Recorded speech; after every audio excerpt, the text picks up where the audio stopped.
Back in the fall, we talked about how The Legend of Zelda Link's Awakening is a fantastic cure for burnout that you may be feeling from modern AAA releases. However, we did not get a chance to cover everything that there is to talk about. So today is the second of 4 Link's Awakening videos, and today I just want to talk about how far the little details can go in making Link's Awakening an unforgettable experience. Little details such as the minigame theme.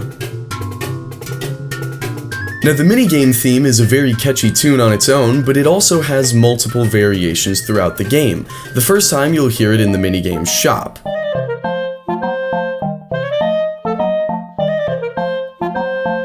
But afterwards, you'll hear my favorite version at the fishing hole.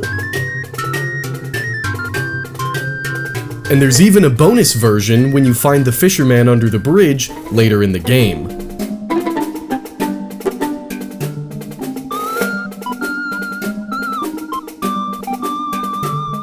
And on the subject of minigames, let's talk about the Rapids Ride. The Rapids Ride has been expanded in the remake, now having 2 game modes instead of just 1. As such, the new game mode has been given a brand new original theme, completely standalone from the original track. You can hear a little bit of carryover, but for all intents and purposes, this is not a remix of any kind, this is just something new. Interestingly, it has an entirely different instrument set and feel, featuring small wooden percussion and lacking any of the original chiptune instruments. However, it does still feature the recorders to let you know that it's still tied in with the Rapids Ride. This isn't even a remix of any kind, this is just an entirely new track. But it does make sense given that this mode is entirely original to the remake, so it has a brand new theme and brand new instruments to boot. And the game also does a similar thing to Tall Heights, now having 2 variations. A normal theme and a slightly amped up theme for after you beat Eagle's Tower. To increase intensity, the theme has been slightly slowed down and given heavier percussion. It ends up giving the track a slower and more methodical feeling. Link at this point is locked in and knows what he has to do, and this track reflects that very well. But it goes beyond adding to existing songs and game modes. The remake even creates entirely new modes to play Link's Awakening. Dampe's Shack is completely new to the remake and comes with a brand new feature, the Dungeon Maker. This is a fun little sandbox to play around with, but I really want to talk about what it does with the music, because it's very, very cool. The Dungeon Builder is unique in that its music is not a remix of Link's Awakening themes, but rather a mashup of various games the remake's composer, Ryu Nagamatsu, has worked on. If you listen closely, you can hear Ravio's theme from A Link Between Worlds.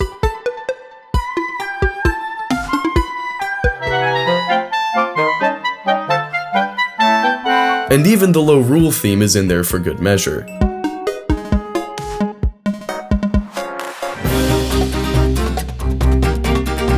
Of course, all mixed in with the classic Link's Awakening melodies.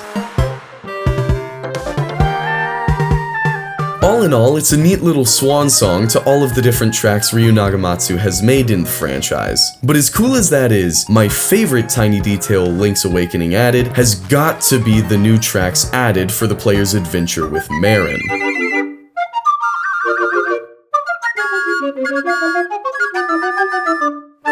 Around halfway through the game, the player is tasked with guiding Marin across the overworld, which can be about as short or long of a segment as the player wants. If you beeline straight to the objective, you'll miss out on many fun little interactions with Marin across Koholint Island. And to spice up this section in the remake, new themes have been added to the overworld, Mysterious Woods, and Tall Heights. Tall Heights is definitely my favorite because it adds this cool harmony that doesn't appear in the usual track.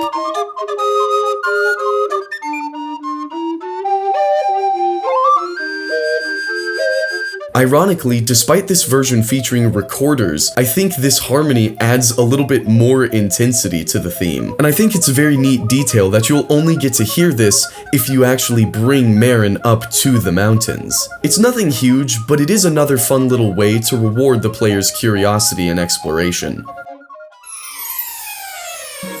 Tiny details like these are some of my favorite parts of video games, and they do a great job at demonstrating just how much the developers care about giving us a great experience with the game they've made. The developers know these tiny things aren't gonna win them any awards, but it's stuff that makes fans like me very happy, and I'm glad that they found these things important enough to devote this much time to in the game. And genuinely, it's another thing that a lot of games can learn from. Devoting extra time to the little things is something that can win you a lot of mileage with your core audience. And at the end of the day, shouldn't that be the top priority anyways?